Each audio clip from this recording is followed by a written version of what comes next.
Hello, my Built for 1000 Nation. How's everyone doing today? Hopefully, everyone's having a great day. If not, I hope it gets better from here.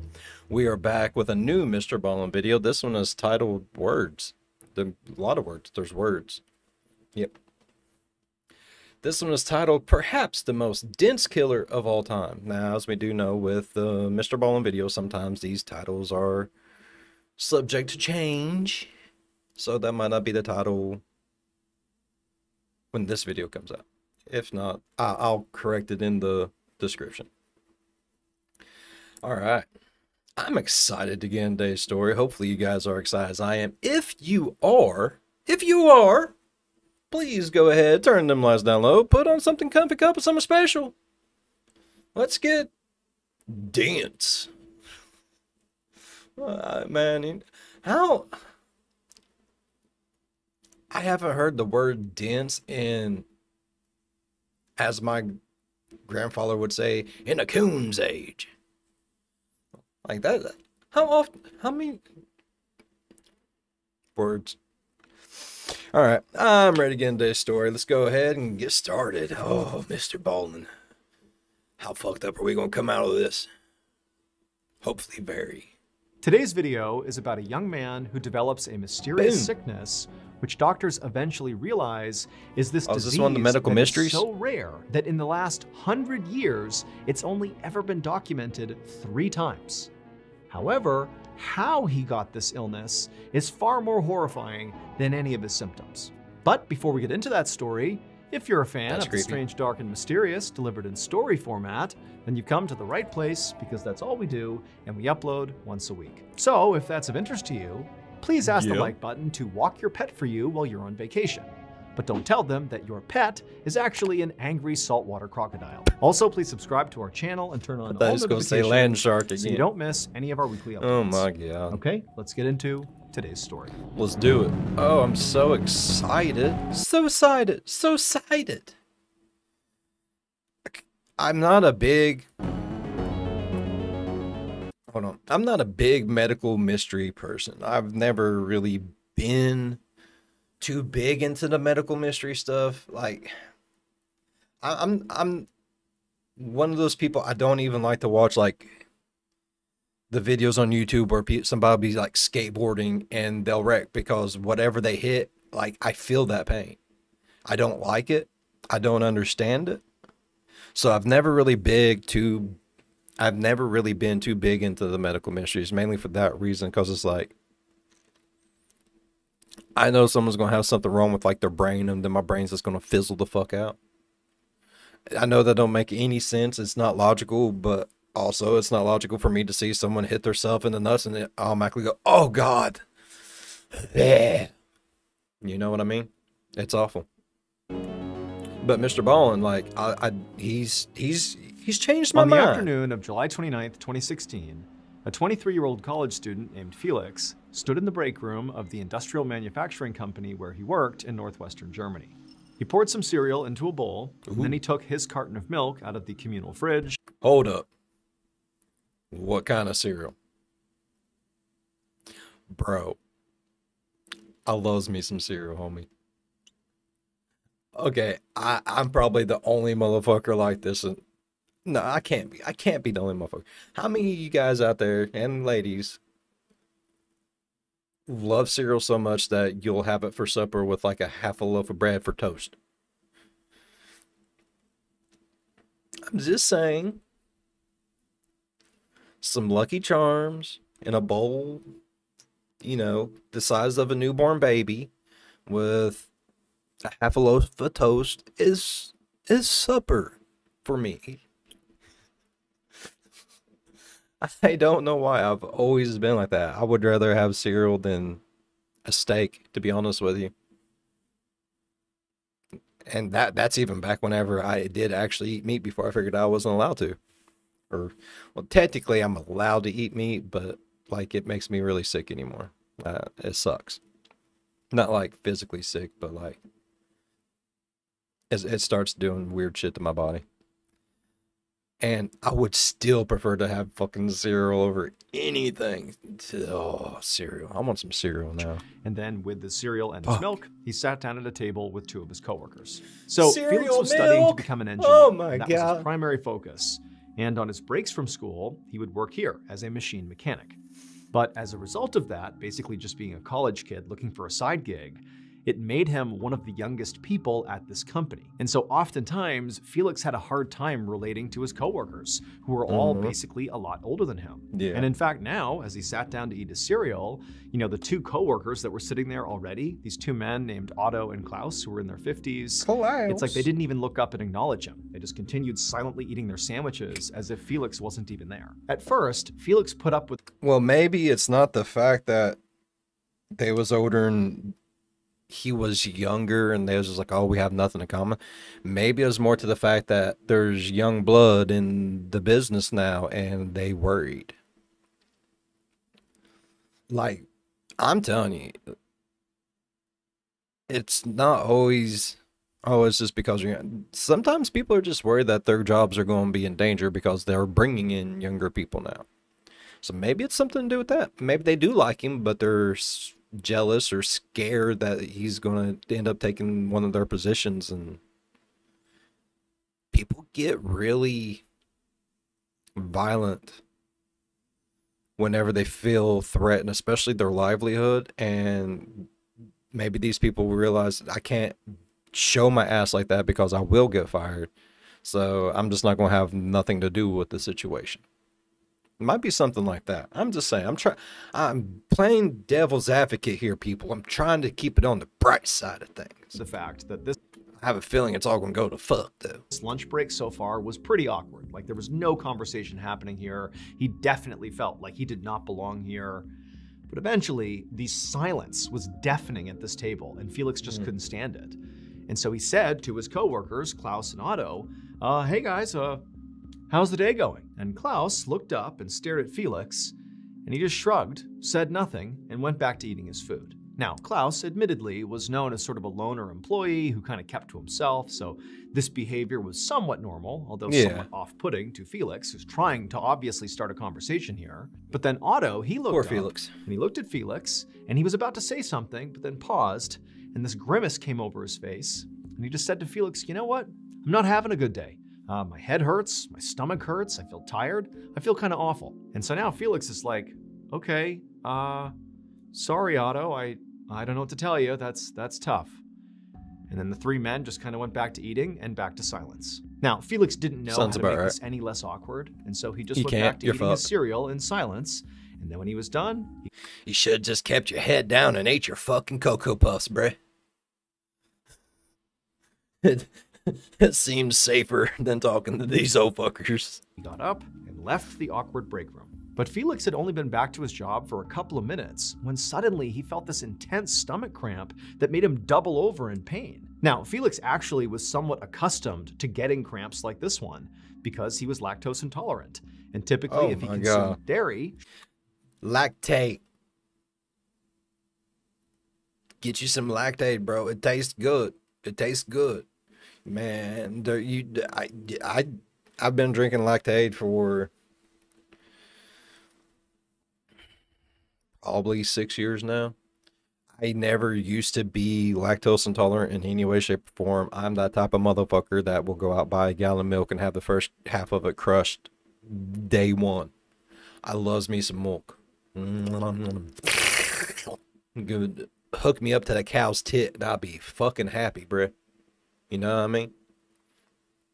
And then about 6 years ago, we was sitting down to supper and I always have me a nice glass of milk and usually some iced tea. But I always have a nice glass of milk every day with supper. And this day we was having, it was back when I still ate meat, we was having country fried steak with gravy on it. We was having mashed potatoes with some of the gravy on it. And I think either green beans or corn on the cob. And some biscuits. I made some buttermilk biscuits. But by the time we got like a third of the way through our dinner, I'm sitting there, kids on this side, the old lady and one of our other children are on this side. So there's me, 2 kids here, me, wife, another kid. And I'm sitting there, and all of a sudden, out of nowhere, I got the sharpest pain in my stomach, like some weird ass alien was about ready to just burst out of me. I started to cry. Like, I'm not even gonna lie. Like, it hurt so bad. There was tears coming out of my eyes. And we thought there was something wrong, like gallbladder or something like that. So we go to the urgent care, the St. Mary's urgent care.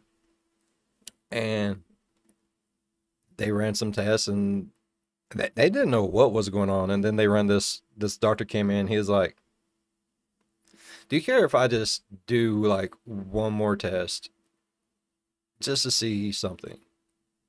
Yeah, sure. They did one more test. It came back like a little bit later, probably about an hour later. You know how urgent cares and hospitals and shit are. And they was like, hey, how much milk do you drink in a day? I was like, probably about anywhere from a half a gallon to a gallon. And that's not including like milk I put in stuff whenever I'm cooking, so on and so forth. He's like, well, you might want to stop. You are lactose intolerant. And I was just like, you're stupid. I've drank a gallon of milk every day since I can freaking remember. But yeah, it happens. Like, just straight up out of nowhere, I just became lactose intolerant during supper. I mean, I probably was becoming lactose intolerant before that because, I mean, whenever I started sitting back looking at it, like, I would get like really bad farts that just completely decimate a room after any time I'd eat cereal. And my favorite thing is cereal. Anytime we have like some mashed potatoes, or like, especially if I use like heavy whipping cream in my mashed potatoes to make them a little extra floofy. Oh yeah, that's good. The cramping, oh my God, unbearable. Switched to lactate. Haven't had a problem since. And it did take a little getting used to. It's not exactly like milk, but it's close enough.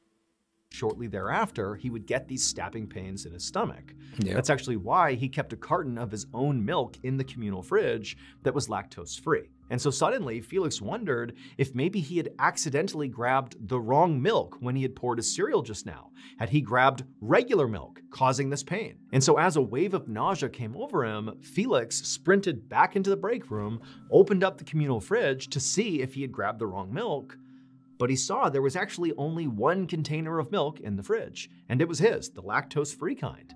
And so he had no idea what was actually causing these cramps, because it couldn't have been dairy. But at this point, Felix was just so nauseous that all he could think about now was the fact that he could no longer work today. He had to go home. And so Felix told his supervisor he had to go, and then he rushed out to his car, he sped home, and barely made it into his bathroom in time in order to vomit into the toilet. And after he vomited, he felt a little bit better, and so he wiped his mouth. Are they poisoning him? Stood up straight, took a deep breath, and then he went to the sink and he splashed some water on his face, and he grabbed the towel and he went to dry his face, and as he did, he noticed something. He noticed the tips of his fingers were now tingling, like his hands were going numb. And so reflexively, dude, you're being poisoned. He put down the hand towel and began flexing. And you're being poisoned. Go straight to the fucking emergency room right fucking now. Tell them, be like, look, I'm having sharp pains. I'm throwing up vigorously, and now my fingertips are numb. You are being poisoned. Yeah, I jumped straight to that shit, man. We've watched way too many of these motherfucking videos for me not to know what's going on, bro. What? Oh. Opening and closing his hands over and over again to increase the circulation to his fingers, to maybe get the feeling back, but nothing he did seemed to help. And at this point, Felix couldn't help but feel. And sometimes, even if it's like you're not being poisoned, like I'm pretty sure this fucker's being, like sometimes when your hands, like I can't lay, we have a day bed in our front room. I like having a day bed in my front room. Sometimes I just want to lay back and watch a little bit of TV, but I don't like to lay down on a couch. I've never liked to lay on a couch. It tears up your couch. That's just what I was taught since I was little. You don't put your feet in the couch. You don't put your body down like a bed. That's what you have a fucking bed for. And I've always taken that quite literally. And most of the people in my family, they've had day beds in their beds, and I've never really understood it until I started getting older. But, well, we have one, and I like to go in there and lay on my side and watch a little bit of TV sometimes. Just when the day's getting rough and I just want to just, you know? And anymore, I get up because I'll lay like this and watch TV, you know, like up on my elbow, like a normal person. And then I'll get up and then for like an hour, I'm just like,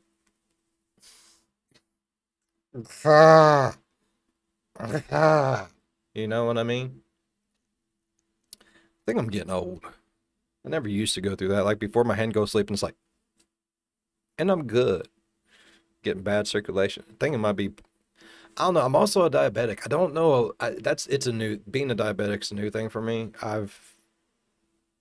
Most of my family's diabetics, so I do know a little bit that's going on. So that could be a little bit of it, like the neuropathy part.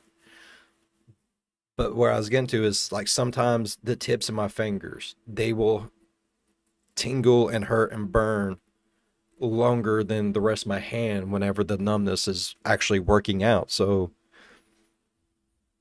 even if it's not poison, maybe there's something wrong with his circulatory system and things just ain't flowing right. See what I'm see do you feel what I'm spitting, bruh? A little bit scared. Now, stomach cramps and nausea were somewhat normal symptoms for him, considering, again, he was lactose intolerant. But the stroke-like symptoms is normal symptoms of illness. But losing circulation in your hands was not something he was used to. This was something else. And so even though Felix was an adult, he was 23 years old, his first thought was, I gotta call my mom. And so that's what he did. Mommy, I got a bellyache. If you don't know this, late last year, we launched a brand new, strange, dark, and mysterious show called MrBallen's Medical Mysteries. I knew So far, people love it. It is a free weekly show where each week we explore a new, baffling mystery originating from the one place we all can't escape, our own bodies. Topics discussed on the show range from obscure diseases and freak occurrences to totally weird medical mishaps. I'm sorry if he's a little quiet for you guys. Big, amazing discoveries, and other times result in just unimaginable suffering and death. To start listening, go look up and follow MrBallen's Medical Mysteries on any podcast platform, and boom, you're in. You got yourself a new weekly show. But if you're super impatient like I am, and you can't wait a whole week to get a new episode, well, with your Prime membership, you can listen to an entire batch of 8 episodes at once, because we release them 8 at a time on Amazon Music. So, if you're a fan of the strange, dark, and mysterious, then you really ought to give MrBallen's Medical Mysteries a try.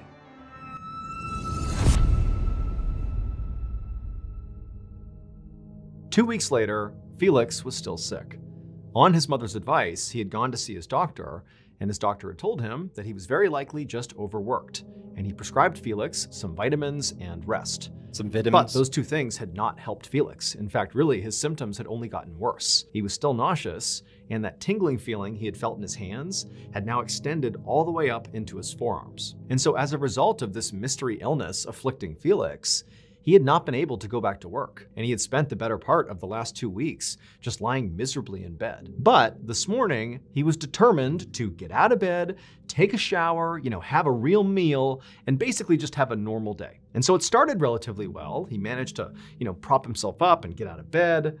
But as he staggered his way towards the bathroom, he lost his balance and had to grab onto the door to keep from falling to the ground. After steadying himself, Felix did attempt to keep walking towards the bathroom, but it was like the commands from his brain were not reaching his legs. And so he kept slipping and staggering and almost falling. And so eventually he just turned around to go back to bed, but immediately he kind of collapsed to the ground and had to literally crawl painstakingly back to the bed. Oh my God. And when he had finally pulled himself back on there, he pulled out his phone and called his mom again. But this time, that's not he was not calling for intoleration, advice. bro. He was calling for help.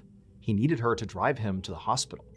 Later that afternoon, Felix laid in a hospital bed with his mother to his left and an emergency room neurologist to his right.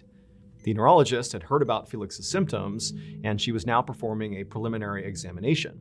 which really consisted of lots of questions about Felix's drug use, about, a history of neurological problems in their family, had he had any recent head injuries. But basically all the questions she was asking him, he said no to. There weren't any precursors to him having these issues. Next, the neurologist poked Felix's arms to see what he could feel, because he was complaining of numbness and tingling. But it was kind of like wherever she poked in his arms, he couldn't really feel it. It was like the tingling sensation had totally taken over both arms. That's all he could feel. After that, she measured his muscle reflexes in his legs and also shined a light in both his eyes. And then after that, she put her tools down and she looked at Felix with a very worried expression on her face. She said that based on Felix's symptoms, she thought that some part of his nervous system, like his brain or his spinal cord, might be inflamed. And this type of inflammation can lead to things like nausea, numbness, and loss of coordination, all things Felix had been experiencing. And this inflammation could be caused by a number of different infections or an autoimmune reaction. But to know for sure, she would have to run some more tests. Would that mean so poisoning? She advised Felix to be admitted to the hospital. 6 days later, the neurologist went to check in on Felix. So would that mean like poisoning potentially?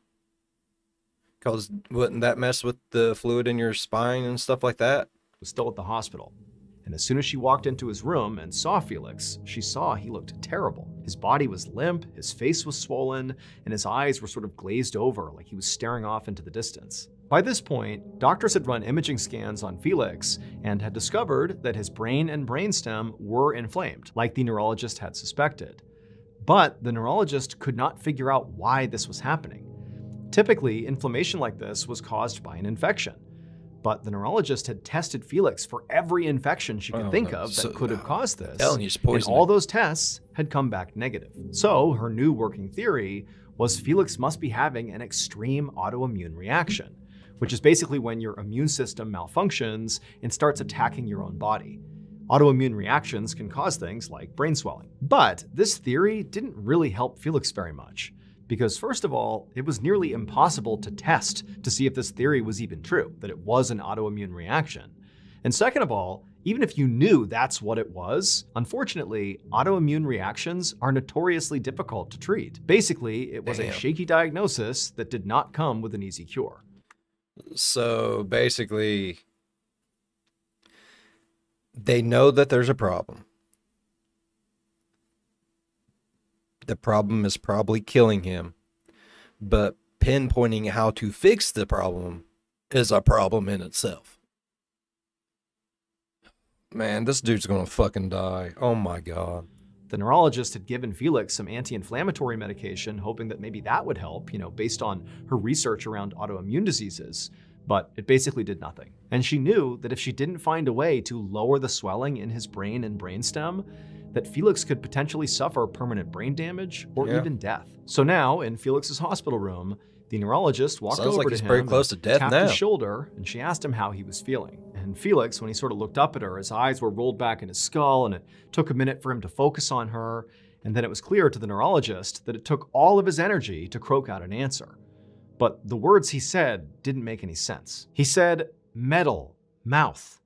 And the neurologist said, what? Like, what are you trying to say?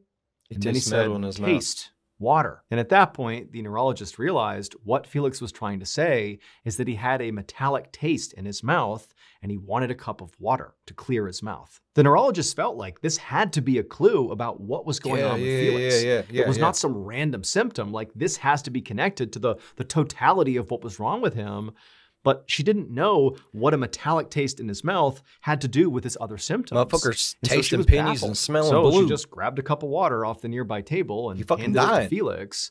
And Felix immediately put it to... He fucking dying. He tastes metal. He's smelling blue. Oh my God. To his lips and tried to drink it. But it was like he couldn't, and the water just dribbled down his chin onto his chest. And as the neurologist stared at her patient, she couldn't help but feel like she was just totally failing here. I mean, obviously there was something horribly wrong with Felix, but she had not come up with a proper diagnosis yet. And all the medications and treatments she had suggested so far had done nothing for his symptoms. And she knew if she couldn't get the swelling to go down, it was just a matter of time before he suffered permanent brain damage or death. And so at this point, the neurologist realized a big change would have to be made in Felix's care. Clearly what she was doing was not working. And so she decided to transfer him from her hospital to a local university hospital where she knew there were some specialists there who they might be able to figure out what was going on here. But the next day at that university hospital, you think dialysis would that help team him? of specialists that have been Maybe filter out some of the shit that's in his body, whatever could be doing it. I'm just throwing out. I don't know. I'm worried for this dude. I am. This poor motherfucker. assigned to Felix's case were just as baffled as the neurologist had been. Because now, Felix didn't just have swelling in his brain and a metallic taste in his mouth. He also was experiencing kidney and liver failure. And this collection of symptoms meant Felix very likely did not have an autoimmune condition. They tested him again for more infections that heavy metal poisoning maybe could still leave the possibility open that it was an autoimmune condition. But again, I know I'm throwing out just all kinds of shit. I don't know. Like, it kind of sounds like heavy metal poisoning. It sounds like he's been poisoned by something. I think it's time to throw this motherfucker on dialysis and get whatever's in him out. You know what I mean?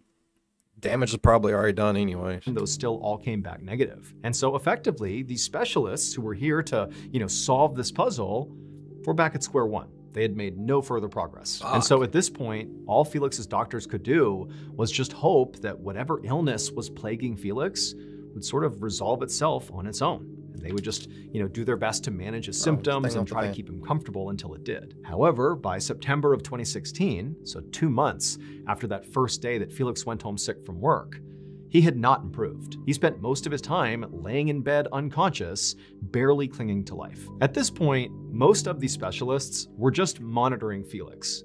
However, one of them still felt like a diagnosis here was still possible. We just need to keep looking. And so this doctor actually decided that instead of monitoring Felix, he was going to start looking into some medical research papers, because he figured, whatever Felix had to be really, really rare. If it wasn't, they would have figured it out by now, and they clearly had not. So he must have something rare. And if there's one place you can go to learn about very rare conditions and diseases, it's medical research papers. And so he began combing through all these papers, and sure enough, he would actually find a case about another patient who had the exact same symptoms as Felix. And they even appeared in the exact same order. First, the stomach cramps and nausea, followed by the tingling in the arms, then the loss of coordination in the legs, then the swelling of the brain, followed by the metallic taste in the mouth, and then ultimately kidney and liver failure. And just like Felix, this patient's diagnosis in this medical journal was not an infection, nor was it an autoimmune disease. Instead, it was a condition that was so rare, it had only been recorded 3 times anywhere in the world over the last century. But this doctor understood that even though Felix's symptoms did appear to match, it still was highly unlikely he actually had this diagnosis because it's so unbelievably rare. However, the doctor thought, well, I'll just rule this condition out. All I need to do is a simple blood test. And so he did this blood test on Felix, literally believing it would just rule this out, except when the results came back, it was positive. This doctor had just solved the case, the one that nobody else seemed able to do. But the doctor was not happy. Instead, as he stared at the test results, there's no way to he was help kind him, of horrified. Because this diagnosis was a death sentence for Felix. There was no cure for this. And I knew it! I called it before you fucking said it. I fucking knew it. I've watched too many of these damn things, man!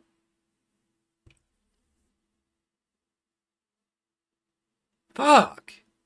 Like, okay, it's not curable because it got that far along, but if they would have figured it out sooner, would it have been curable?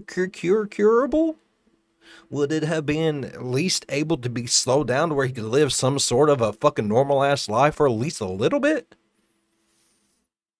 Man, I hate thinking that there's just like a disease out there that no one's ever heard of, no one's ever got, and then you're going to get it and you're just going to fucking die because there ain't shit. Man, I hate, this is why I don't do medical mysteries, MrBallen. Worse, this diagnosis meant other people potentially could be in danger here. And so the doctor knew his next step, of course, would be to contact Felix's family and tell them what he had discovered. But he also knew this was no longer just a medical problem. The doctor called local law enforcement, and they began their investigation immediately. They interviewed basically everyone Felix ever interacted with on a regular basis, And they also sent forensic technicians to all the places that Felix spent any time. And these technicians ran tests on all the surfaces that Felix might have touched at one point or another. They also ran tests on the food and the water that he might have consumed. So is it a disease that you contract from somewhere? It's not literally something he was born with? So someone did this to him? Oh, motherfucker. Even at one point tried to test Is it the auto? air that Felix had potentially breathed. And they did all this because they were trying to find one very specific substance. But despite basically looking everywhere in Felix's life for weeks and weeks, they didn't find it. Meanwhile, Felix's condition only got worse. By the end of September, he had slipped into a vegetative state. But at least so far, the doctor's worst fears had not been realized. They actually expected other people to begin to turn up to hospitals with similar symptoms as Felix, but they hadn't. So, with no answers, but with no other victims either, the police investigation began to wind down. Felix remained in a vegetative state for months and then years, and officials still just had no idea how this actually happened to him. They just kind of concluded that, well, this was a horrible tragedy that very likely will never actually be explained. But at least hopefully it will never happen to anyone else. But then, 2 years after Felix fell into his coma, some very strange things began to happen at his old manufacturing job. So at this manufacturing company where Felix used to work, it actually was pretty commonplace for employees there to get sick fairly regularly, like more than normal. However, their illnesses were sort of basic. Things like headaches. Was the company killing these motherfuckers? Oh my God. Because, see, the reason why I was saying Otto was the one that was saying, like, his stomach was hurting, his head was hurting, all this other shit, and he just did not feel good. Right? That's why I was wondering, but, I mean, if it's the company they all work for, then...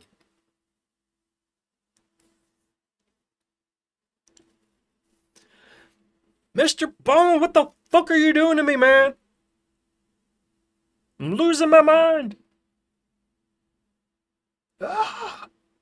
And stomach aches and feeling sort of tired, things that didn't really raise big red flags. But now, Otto, the middle-aged man who had complained to Felix over their lunch break about his stomach and his head hurting, was going into kidney failure. And in fact, he was so sick he couldn't come to work anymore and had to get dialysis 3 times a week just to live. And also, another much younger employee, whose name was Elias, he was 26 years old, he had begun having stomach aches. Now, again, that was fairly common at this company, but for Elias, these were not normal stomach aches. These were crippling, severe, like you can't focus on anything else type of stomach aches, similar to the ones Felix was having. Now, Otto and Elias had not spoken to each other about their respective illnesses. This was a place where people just kind of got sick periodically and kept it to themselves. It was just not really that big of a deal. Yeah. So they hadn't talked to each other, and they certainly had not connected what was happening to them to Felix and his illness, which was now over 2 years before. But that would all change one day in May of 2018. So again, we're still talking about 2 years since Felix went into his coma, when Elias was having his lunch in the company break room, and he would discover something that would connect everything and blow this case wide open. Elias's shocking discovery led police to do a search of a local home. And at first, this home seemed totally ordinary until they went down into the basement. Because down there, it looked like a mad scientist's laboratory. There was this metal table with all these beakers and scales on it, and then behind it were all these shelves that were stacked high with old jam jars and paint cans and even old mayonnaise bottles. And it would turn out, inside of these mismatched containers was a collection of deadly chemicals that a judge would later say were more toxic and more deadly than the literal chemical weapons that were used during World War I. This basement laboratory belonged to Klaus. He was one of the 2 employees that Felix sat with during.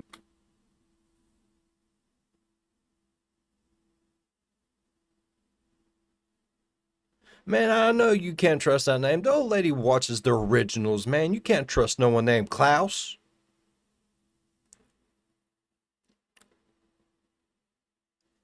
What the fuck? That very awkward lunch break. The one was Otto, who told Felix he didn't feel very good, and the other was Klaus, the man who, when asked how his day was going, just looked up at Felix, shrugged his shoulders, and said nothing. It would turn out, for years, Klaus had been buying deadly chemicals online, mixing them together, and then sort of testing these concoctions on his coworkers. He would just poison their lunches and see what happened. Felix's very rare disease that only 3 people had experienced in the past century in the whole world was effectively extremely acute mercury poisoning. Basically, an ungodly high level of mercury poisoning. Because Klaus was literally just putting mercury into Felix's cereal, and he was just eating it up. In addition to poisoning Felix's cereal, Klaus also put lead literally right on top of Elias's sandwiches, and then he also put a combination of lead and cadmium into Otto's food. Klaus was only caught because Elias made that big discovery. While he was eating his lunch, he noticed there was a strange powder sitting on top of his sandwich, and so he called the police. Klaus never explained his motives for the poisonings. In March of 2019, he was ultimately sentenced to life in prison. And unfortunately, 10 months after that, Felix, who had been in a vegetative state for 3 years to that point, passed away. As for Elias and Otto, they still suffer from long-term effects of chemical poisoning.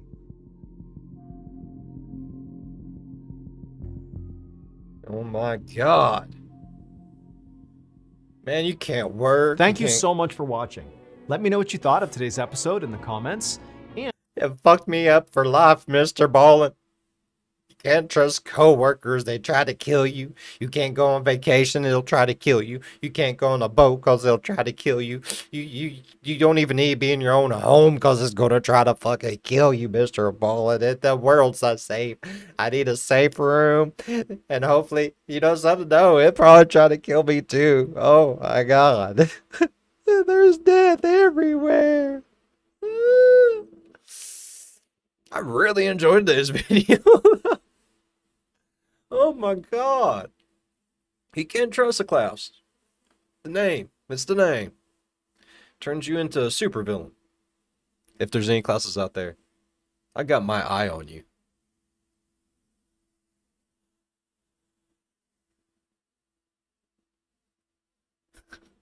Alright, I really enjoyed today's video. I'm not, like I said at the beginning of it, I don't really like medical mysteries, but I do like the way MrBallen does it, because it's not just, he doesn't do it like just straight medical, you know what I mean? Like he does it his way, and you know, we all love the way MrBallen tells stories, or we wouldn't be here watching them together, you know what I mean? I really enjoyed today's story. Hopefully you guys enjoyed today's story as much as I did. If you did, please go down there and leave a thumbs up, because that really does help the channel grow. You know what else helps the channel grow? Subscribing. Go over there and slap her. Become part of the B5 Nation. We do some crazy stuff here. If you want to know when that crazy stuff happens, ding that bell and turn on all notifications. As always, be good to one another. I'll see you in the next one. Bye-bye. Fuck. So, okay, hold on. Before we go, would dialysis have helped him? Or was it just too late because of the mercury? Like, I don't know a lot about mercury poisoning. So, and mercury, you can't taste it or smell it, right? Like, there's no way to know that you're ingesting it. Man. That got me fucked up.